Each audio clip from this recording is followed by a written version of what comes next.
Bonjour à tous, ici Dorémy. Ce mois-ci, la chaîne fête ses 3 années d'existence, déjà. Et je me suis dit, pourquoi pas faire une pierre deux coups, en même temps vous parler des projets, et puis en même temps faire un petit retour d'expérience par rapport à ma chaîne. C'est la première vidéo de la chaîne qui est non scriptée, dans le sens où d'habitude j'écris vraiment tout ce que je dis à la virgule près pour être sûre d'être bien cohérente, d'être bien comprise. Là, j'ai décidé d'être un petit peu plus spontanée, vu que c'est une sorte, entre guillemets, de FAQ. Dans la vidéo, on va aborder les points suivants. Pourquoi je n'apparais plus? Parce que c'est une question que les abonnés qui me suivent depuis très longtemps me posent de temps en temps. Quel est mon métier? Qu'est-ce que je fais dans la vie? Partenariat, argent, haters, parrainage d'animaux aussi, projet pro, perso. Et puis j'aimerais finir sur des chaînes que je vous recommande. Ah oui aussi, avant de commencer, j'ai oublié de préciser que je vais pas faire beaucoup de montage pour cette vidéo. C'est plus une vidéo à écouter comme un podcast, voilà. Alors, pourquoi je n'apparais plus? Si vous suivez la chaîne depuis longtemps ou si vous avez déjà regardé mes anciennes vidéos par curiosité, vous avez remarqué que je n'apparais plus dans mes vidéos, ce qui n'est pas un drame en soi, puisque cela m'a permis de créer un univers autour de la chaîne, un univers que j'aime beaucoup. Et puis aussi de maintenir un rythme soutenu dans la publication des vidéos parce que quand vous n'apparaissez pas, vous pouvez sortir des vidéos plus rapidement. Donc ça permettait d'allier, on va dire, qualité et quantité. Mais il y a une raison un peu plus personnelle derrière cet anonymat soudain, parce que ça s'est vraiment fait du jour au lendemain, sans prévenir, et c'est avant tout une mesure de précaution. Peu de gens le savent, mais je suis astrologue. Je reviendrai sur ce point quand je parlerai de mon métier. Et dans la sphère privée, lorsque je rencontre des personnes pour la première fois, je ne leur dis pas forcément que je suis astrologue. Et quel est le rapport? Eh bien, le rapport, c'est que mon intérêt pour l'astrologie m'a amené à me retrouver dans des situations assez particulières. Et ça peut sembler bizarre parce que l'astrologie en France n'est pas toujours pris très au sérieux, que ça se limite pour beaucoup à un délire entre copines, entre guillemets. Mais pour ma part, j'ai eu la chance d'être initiée à l'étranger par un astrologue védique au Sri Lanka. Et bon, je reviendrai là-dessus, mais j'ai fait beaucoup de voyages en solitaire, où j'étais un peu en quête de sens. Et c'est vrai que bon, j'ai rencontré des gens vraiment géniaux, avec des bagages divers, mais j'ai aussi rencontré des gens un petit peu étranges, un peu mal intentionnés, qui s'intéressaient à tout ce qui est science occulte, mais pour les mauvaises raisons. Et je me suis retrouvée dans des endroits un peu étranges parce que quand on est en quête de vérité, qu'on est en quête de sens, on sait que la vérité se trouve également dans l'obscurité. Alors je ne vais pas vous raconter tout ce qui m'est arrivé parce que ce serait trop long et peut-être que ça ne vous intéresse pas, je n'en sais rien. Mais je vais vous donner un exemple tout bête qui va vraiment vous parler. C'est que j'avais un format de vidéo sur la chaîne qui s'appelait 3 creepypastas, laquelle est vraie. Je ne sais pas si vous vous en souvenez, mais en gros, je racontais 3 creepypastas, mais parmi ces 3 histoires, il y en avait une qui était vraie et je donnais la réponse à la fin de la vidéo. Et bien, dans une de ces vidéos, spoiler alert, je suis obligée de vous révéler laquelle était vraie, mais celle qui était vraie, c'était celle avec l'amulette qui contenait un fœtus mort à l'intérieur. Et je vous expliquais qu'en Thaïlande, des personnes très fortunées, venues de toute l'Asie, mais principalement de Chine, de Hong Kong et de Singapour, venaient en Thaïlande pour se procurer ce qu'on appelle un Kumantong ou Gumantong, ou encore Golden Little Boy. C'est une amulette qui contient un fœtus mort qu'on a peint en doré et qui est censé apporter chance et prospérité. Et bon, après, il y a des gens qui ont ça un petit peu comme objet de déco chez eux. C'est pas forcément un vrai fœtus. Ça peut être aussi juste une sculpture en bois peint en doré. Mais cette pratique, elle est taboue, elle est associée à la magie noire. Et si j'ai connaissance de cela, ce n'est pas pour rien, ce n'est pas en allant sur internet, ou c'est parce que j'ai été en Thaïlande, j'ai été à Bangkok, et à Bangkok, j'ai sympathisé avec une jeune femme chinoise qui m'a raconté en fait cette anecdote-là, et j'avais le sentiment, même si elle ne me l'a pas dit franchement, que elle était venue spécialement pour cela en fait, qu'elle était venue dans le but de se procurer cette amulette-là. Et après, je vous avoue que j'ai pas creusé, parce que c'est un peu sombre et j'avais pas envie de me retrouver dans des affaires bizarres. Mais oui, c'est un vrai tabou. Par exemple, en 2010, il y avait à peu près 2000 fœtus humains qui provenaient de cliniques d'avortement illégal à Bangkok qui ont été découverts dans un temple bouddhiste.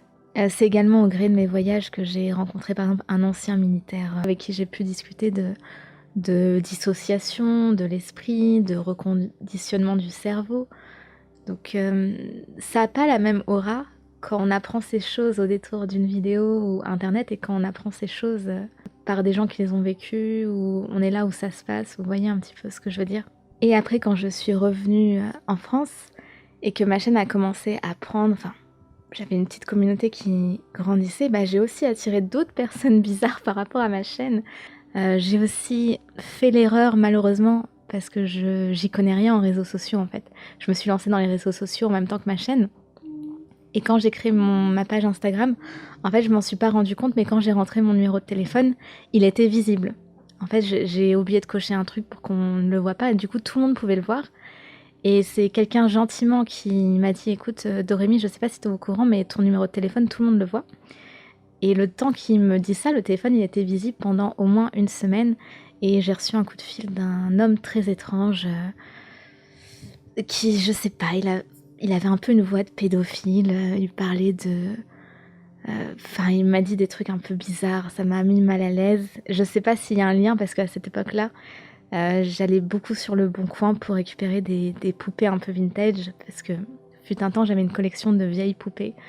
Mais voilà, je me suis dit: «Bon, entre les gens, bizarres que j'attire avec l'occultisme, plus les gens que j'attire, pour ma chaîne, c'était un peu trop pour moi» et j'ai décidé de retourner un peu dans l'anonymat, juste le temps de revenir avec des épaules plus solides, on va dire. Voilà, vous savez tout par rapport à mon anonymat, mais je pense que je réapparaîtrai, peut-être en fin d'année, histoire de faire un petit coucou, voilà, de temps en temps. Montrer que je suis bien en vie parce que comme j'ai changé un peu de voix, il y a carrément des gens qui ont commencé à dire que j'étais pas la même Dorémy, que j'avais été remplacée. Moi-même, j'ai été, j'ai été l'objet d'une théorie, un peu comme Fred du joueur du grenier, qu'on dit qu'il a été remplacé. Non, non, c'est bien moi, c'est toujours moi. Du coup, j'enchaîne sur quel est mon métier, qu'est-ce que je fais dans la vie. Donc, je suis astrologue. D'une manière officieuse, ça fait longtemps que je suis passionnée d'astrologie. De manière officielle, je suis astrologue depuis peu de temps. C'est-à-dire que j'ai créé là mon site et puis j'ai beaucoup enseigné à l'étranger. Mais en France, c'est ma première fois. Est-ce qu'il y a une grande différence entre l'astrologie à l'étranger et en France? Oui et non. Non, dans le sens où bon, bah, l'astrologie, c'est toujours un peu le même principe, 12 signes, le signe solaire, le signe lunaire. Bon, je vais pas rentrer dans tous les détails, mais c'est vrai que j'ai été formée par quelqu'un qui était expert en astrologie védique. L'astrologie védique, ce n'est pas la même façon de calculer le signe, puisque c'est lié à l'astrologie sidérale. Je vais pas rentrer dans les détails techniques parce que je vais faire une vidéo sur l'astrologie, je vais faire plein de vidéos sur l'astrologie. Mais l'astrologie védique, sidérale, c'est pas tout à fait le même mode de calcul que l'astrologie occidentale tropicale. Et puis moi, c'est vrai que je m'intéresse à l'astrologie, mais également à toute l'histoire autour de l'astrologie, et je lis l'astrologie à d'autres matières comme la philosophie, la politique, et puis même les autres sciences occultes comme l'alchimie, ce qu'on appelle également la philosophie occulte.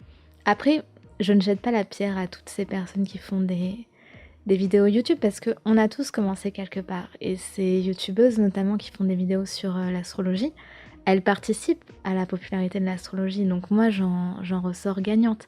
Mais c'est vrai que j'étais un peu dans le doute pendant longtemps de me dire, est-ce que si moi je montre l'astrologie telle que je la conçois, est-ce qu'il y aura un public? Et puis après, je me suis dit, bah après tout, on vit qu'une fois, j'ai une audience.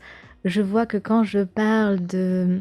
Bah, vous voyez, je parle un petit peu de tout dans la pop culture, mais j'ai remarqué que dès que je parle de dessins animés, films, séries un peu plus sombres, comme Coraline, comme Alice Madness Return, comme L'étrange Noël de Monsieur Jack, et bah, je sens que les gens sont vraiment là. C'est ça qui est assez bizarre, c'est que les vidéos qui ont fait le plus de vues sur ma chaîne, ce sont les vidéos Bienvenue chez les Loud ou Miraculous, mais les vidéos qu'on me réclame le plus en privé via mes réseaux sociaux ou qui ont eu le plus de retours positifs, bah, c'était toujours des sujets un petit peu occultes, un peu sombres, comme Coraline, comme Alice Madness, L'étrange Noël de Monsieur Jack, etc.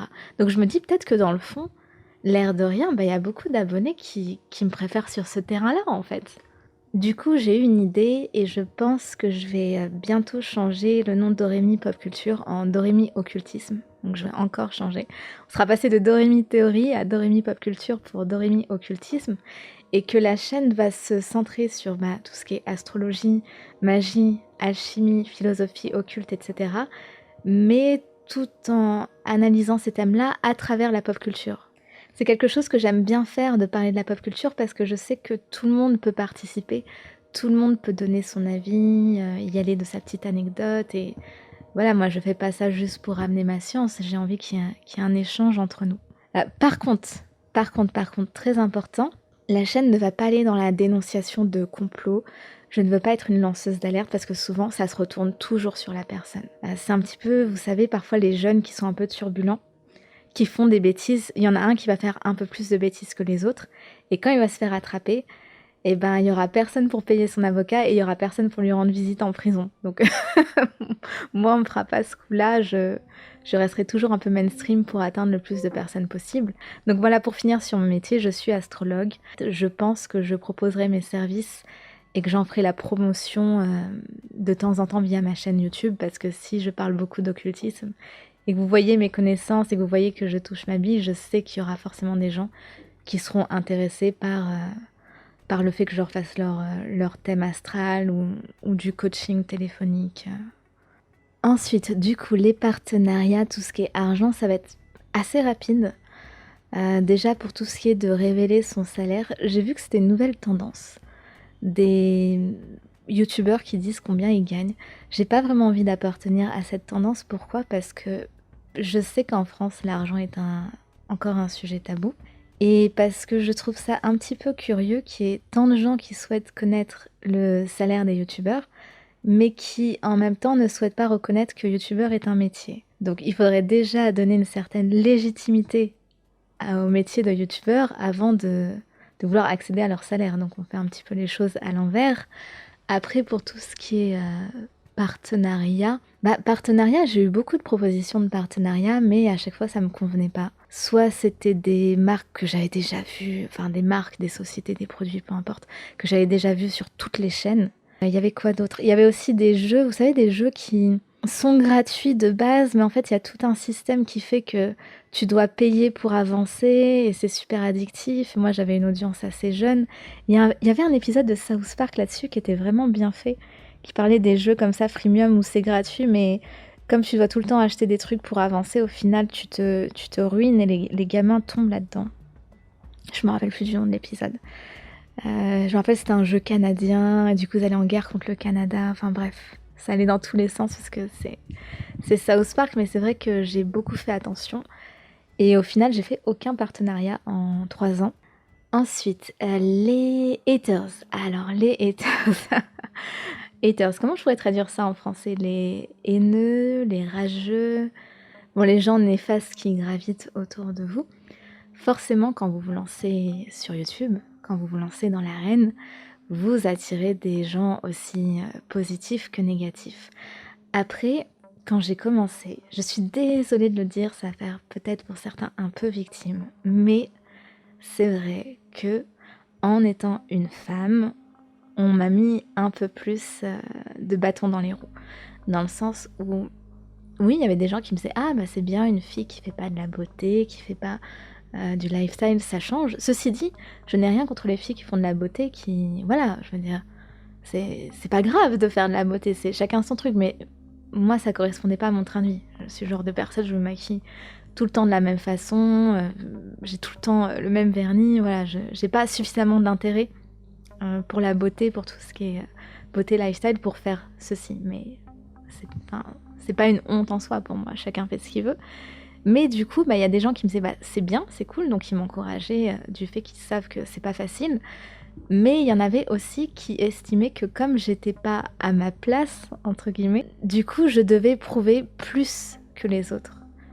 J'avais parfois des commentaires je sais pas, je faisais une vidéo de théorie sur un dessin animé, j'avais des commentaires « Ah, c'est pas mal pour une fille ». Et je me dis « Mais pourquoi pas mal pour une fille ? Tu veux pas juste dire que c'est bien ?» Ou j'avais parfois l'impression qu'on voulait pas me faire de vrais compliments. C'est-à-dire que la même théorie dit par un gars, on aurait dit « Ouais, c'est génial, c'est incroyable, etc. » Mais moi, comme j'étais une fille, c'était « Ouais, ok, oh, pourquoi pas ?» Vous voyez, ce genre de d'attitude un peu... enfin, de commentaires mesquins, voilà. C'était plus mesquin que haineux. Mais après, j'ai décidé de pas prêter d'attention à ce genre de personnes. Et puis au final, au moment où je vous parle, ma communauté, elle est très mixte. J'ai à peu près, pour faire simple, 55% de femmes, 45% d'hommes. C'est que je suis assez légitime quelque part, parce que souvent les filles, elles ont soit une audience très féminine, soit très masculine, mais une femme qui a une audience mixte sur YouTube, c'est extrêmement rare. Donc ça, c'est la première chose. Après, si vous voulez vous lancer sur YouTube, et je suis sûre qu'il y en a parmi vous qui m'écoutent qui veulent se lancer ou qui se sont lancés il y a peu, il y a quelque chose d'assez lâche sur YouTube et que j'ai toujours dénoncé, c'est que les gens s'en prennent beaucoup plus facilement à vous quand vous avez peu d'abonnés. Alors que ça devrait être l'inverse, parce que dans une entreprise, quand vous avez un petit nouveau ou une petite nouvelle, un stagiaire, une stagiaire, vous allez normalement l'aménager parce que la personne est nouvelle, elle connaît pas trop bien le fonctionnement, elle est plus susceptible de faire des erreurs en fait. Et vous essayez de la mettre à l'aise. Donc ça, c'est ce que tout le monde devrait faire. Mais sur YouTube, c'est l'inverse. On va beaucoup plus vous vanner, vous attaquer, etc. Parce qu'on va se dire, oui, mais elle n'a pas assez d'abonnés ou il n'a pas assez d'abonnés pour répliquer.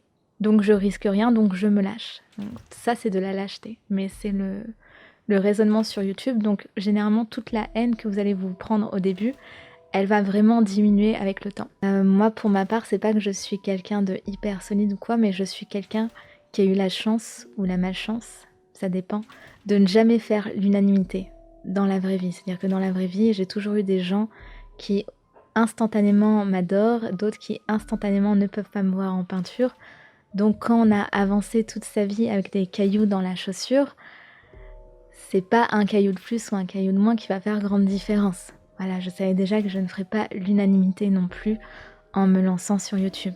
Et je connais la haine sous toutes ses formes.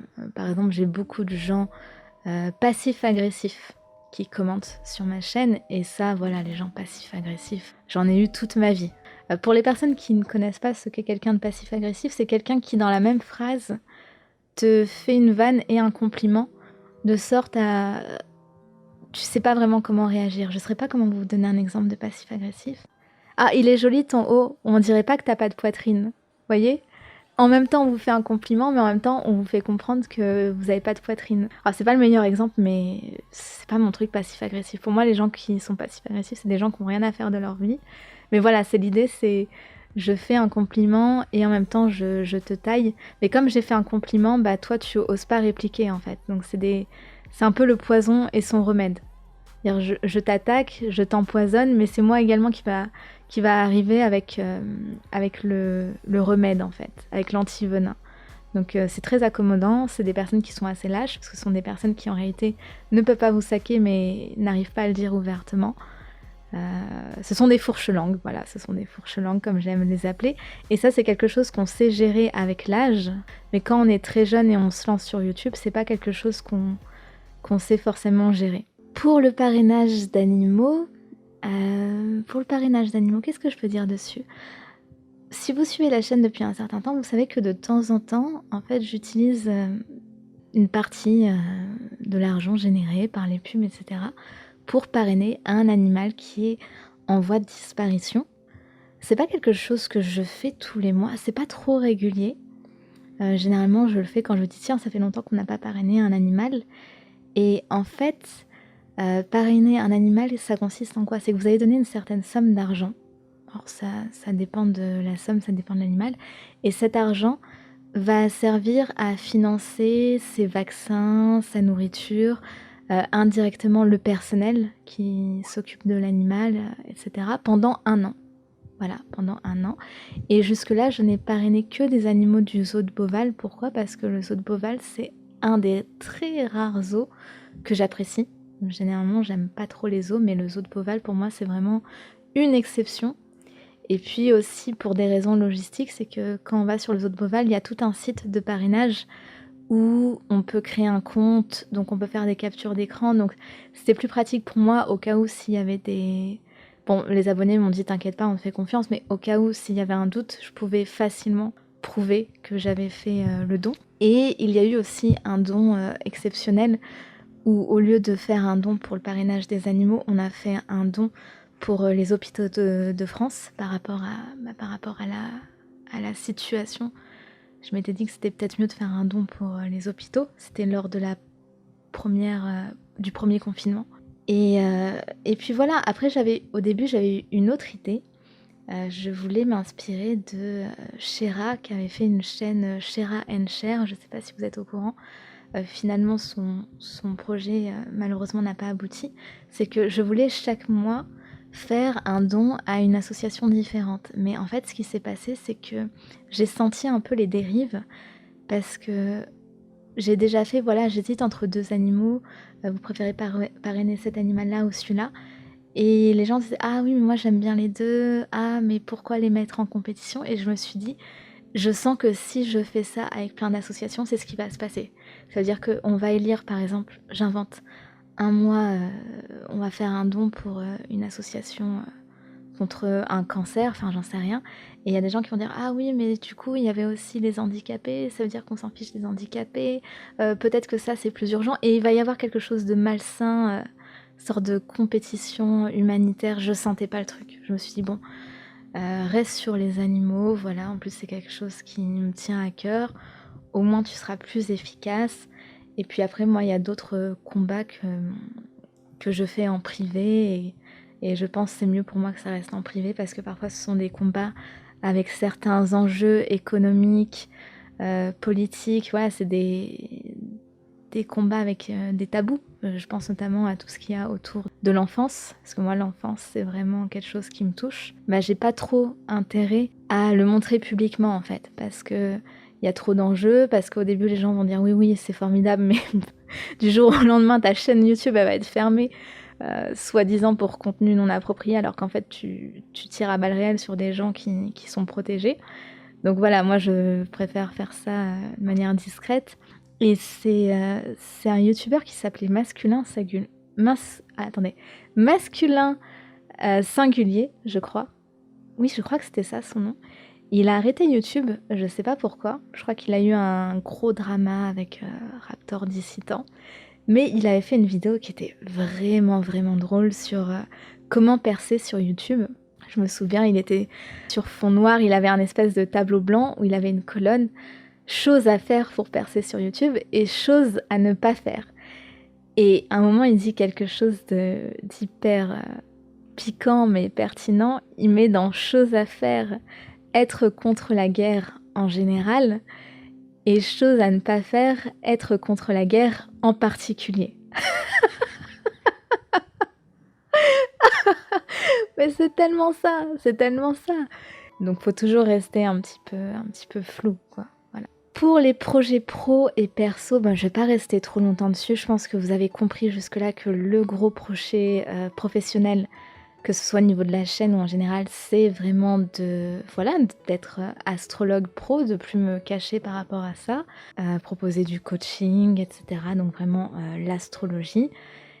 Plus largement, et ça rejoint le professionnel et personnel, j'aimerais rendre les sciences occultes accessibles parce que je trouve qu'en France, on a très peu de connaissances sur ces sciences-là, qui sont des sciences utiles, qui sont des sciences qui ne se limitent pas à créer des potions bizarres dans sa chambre, sacrifier des animaux, faire revenir l'être aimé ou quoi que ce soit. Non, c'est pas du tout ça, les sciences occultes, puisqu'on a besoin de spiritualité dans nos vies. Je pense qu'on est tous plus ou moins en quête de sens et c'est vraiment un projet de vie pour moi de montrer un petit peu toute cette spiritualité-là, de chercher des gens qui ont du potentiel et qui peuvent faire des grandes choses mais qui n'en ont pas forcément conscience, qui n'ont pas forcément confiance en eux, parce que généralement les gens qui sont amenés à faire les plus grandes choses, ils ont besoin de rencontrer leur guide, hein, comme dans toutes les grandes histoires. Donc j'ai vraiment ce projet personnel de voyager, de beaucoup rencontrer des gens, même en France, dans plusieurs régions de France, et de discuter avec eux, de philosopher avec eux, de débattre avec eux. Parce que je me vois un petit peu, alors je vais pas dire comme un guide parce que ça va faire prétentieux, mais je pense que par rapport à mon projet de vie, mon but personnel, c'est de rencontrer des gens qui ont un potentiel et de les booster pour que ces personnes changent la face du monde. Donc ça, c'est vraiment le projet personnel de toute une vie. Et enfin, les chaînes que je vous recommande, et on se quittera là-dessus, je sais pas du tout combien de temps cette vidéo va durer. Donc j'avais plein de chaînes à vous recommander parce que j'adore YouTube, mais j'ai décidé de me limiter à 10 chaînes qui ont moins de 200 000 abonnés. Voilà, histoire de booster un peu des chaînes. J'ai essayé moins de 100 000, mais c'était trop dur. Et j'ai essayé aussi de vous proposer des chaînes au contenu varié, il y en a pour tous les goûts. La première chaîne, c'est Marketing Mania Daily. Alors, Marketing Mania de Stan Leloup, c'est une chaîne qui a beaucoup plus de 200 000 abonnés, je crois 300 000 abonnés. Mais il a également une chaîne de podcast qui, elle, a pas beaucoup d'abonnés, alors que je trouve que limite les vidéos sont plus intéressantes que sur la chaîne principale parce qu'il a pas mal d'invités. Le format est plus long, donc les invités peuvent aller jusqu'au bout de leurs pensées. C'est une chaîne que je vous invite vraiment à regarder. Et puis avant, c'était juste de l'audio. Récemment, il apparaît aussi dans ses vidéos, donc je pense que lui aussi, il aimerait bien booster un peu sa chaîne secondaire. Après, un peu dans le même esprit, il y a Mind Parachute. À chaque idée de nouveaux horizons, je crois que c'est ça le slogan. Et en fait, c'est des chaînes qui vous résument des grands livres. Alors, c'est pas forcément sur le marketing, hein, ça peut être sur les relations entre nous. Enfin, c'est des chaînes un peu...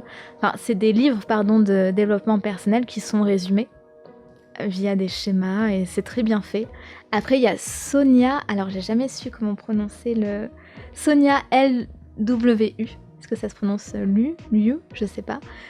C'est une chaîne un peu dans le true crime d'une jeune femme qui est passionnée de criminologie. C'est hyper intéressant si vous aimez bien par exemple Victoria Charlton qui est un petit peu l'ambassadrice de ce genre de format, je pense que vous apprécierez également Sonia. Ensuite il y a la chaîne Vivre en forêt. Alors moi j'adore les chaînes qui présentent des modes de vie alternatifs. Et cette chaîne, si vous aimez bien ce genre de vision du monde, je vous recommande la chaîne Vivre en forêt. En plus, la créatrice de la chaîne, c'est vraiment un rayon de soleil, elle est solaire. Voilà, c'est quelqu'un d'attachant, donc je vous recommande la chaîne Vivre en forêt.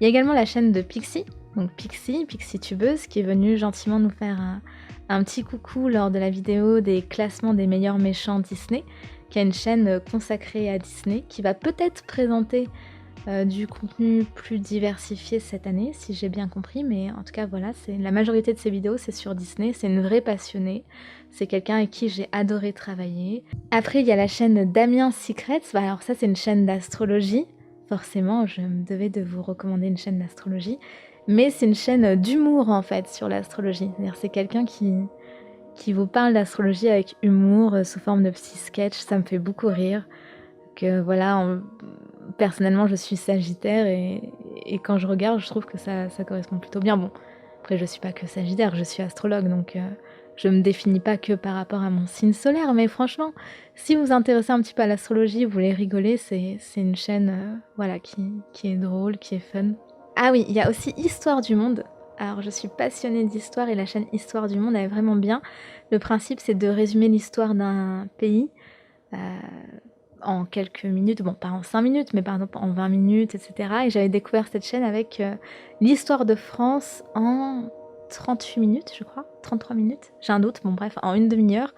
Et je me suis dit, waouh, le travail colossal, on voit la personne, elle est passionnée. Des youtubeurs qui font ça uniquement par passion, il n'y en a pas beaucoup. Et voilà, si vous êtes vraiment passionné par l'histoire, c'est une chaîne qui m'a beaucoup impressionnée. Après, il y a aussi la chaîne de Amel Talk. On suit Amel, donc qui est une jeune entrepreneuse qui a la trentaine, il me semble, qui montre sa vie à Dubaï, qui montre aussi sa vie en tant que responsable marketing. Il y a un côté assez mature et puis en même temps, c'est bien de voir un petit peu la vie à l'étranger. Elle parle aussi, par exemple, de chirurgie esthétique. Elle parle pourquoi il y a autant de candidats de télé-réalité qui s'installent à Dubaï. Donc ouais, c'est vraiment une chaîne à aller voir.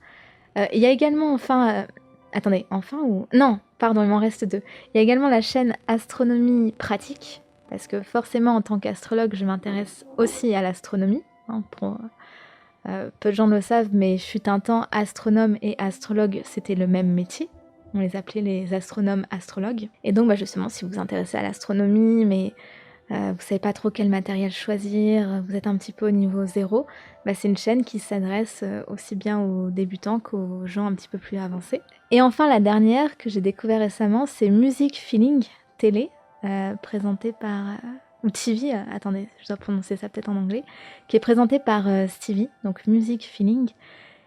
Et c'est une chaîne qui est vraiment dangereuse parce qu'à chaque fois que je viens pour regarder une vidéo, j'en regarde 3. Tellement c'est passionnant, c'est sur les coulisses de l'industrie musicale, surtout hip-hop R&B. Mais parfois il y a quelques petites exceptions. Si vous aimez le monde de la musique et vous aimez un petit peu les potins, entre guillemets, vous aimerez forcément la chaîne de Stevie. Et bien voilà, écoutez, c'est la fin de cette vidéo. Je crois que j'ai rarement autant parlé. Vous en savez un petit peu plus sur la chaîne, un petit peu plus sur moi, sur Dodo, sur Dorémy. Et je reprendrai soit la semaine prochaine, soit au plus tard début février. Et j'espère que vous me suivrez dans cette nouvelle année, dans cette nouvelle aventure. À bientôt. Ciao.